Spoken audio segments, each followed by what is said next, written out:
equivalent figures. Two figures are considered to be equivalent if they have the same area. Let's look at an example. We've got two areas here. One is a trapezoid and one is a square. We can determine that they're equivalent by finding the area of both shapes. The area of a trapezoid, remember, is the area times base 1 or base 2 times the height divided by 2. In this case, we've been given the two bases and the height, so we can put those in. 5 plus 9 times 7 divided by 2. We end up with 98 divided by 2, which is equal to 49. Now the area of the square, fairly straightforward. It's equal to one side squared, and so we've got 7 squared, which we know is equal to 49.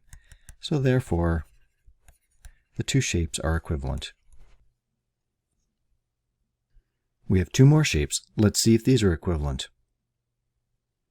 We'll start with the area of the triangle. Area of the triangle is half the base times the height.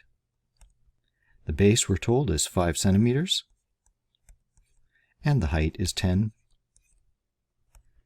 Multiplying that out, we end up with 25 centimeters squared. Now, the area of the hexagon is a little bit trickier.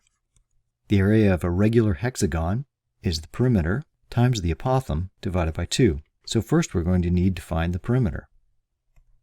In this case, we've got 3, and we have 6 sides. So the perimeter is 18 centimeters. Now we need to find the apothem. You remember, to find the apothem, we start with the side length, divide that by 2, and then divide all of that by the tangent of 360 degrees divided by the number of sides, and then we divide that by 2. So we have 3 divided by 2 divided by the tangent of 360 divided by the number of sides, which is 6. Then we're going to divide that number by 2 and then take the tangent of whatever we get there. So we've got 1.5, which is the 3 divided by the 2, divided by the tangent. 360 divided by 6 is 60, divided by 2 is 30, so we're taking the tangent of 30. Putting that into our calculator, we end up with 2.598 centimeters. Now we can go ahead and finally get back to our equation for area. So first we need our perimeter, which is 18, times the apothem. We'll round up to 2.6, and we divide that by 2, and we end up with 23.4. So based on those two numbers being slightly different, we'd conclude that therefore the figures are not equivalent. Now in this circumstance, we've been told that the following two figures are equivalent, and we're asked to find the radius of the circle. So again, we can use our method for finding missing measures using this process. So the first thing we're going to need to do is to find the area of the diamond shape.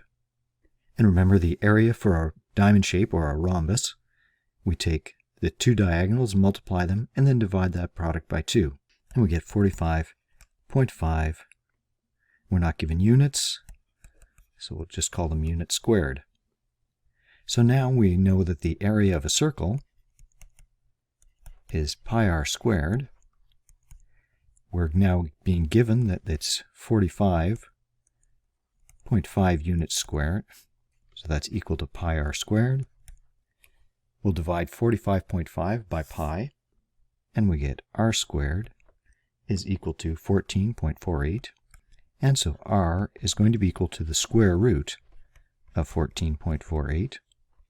So the radius is 3.8 units.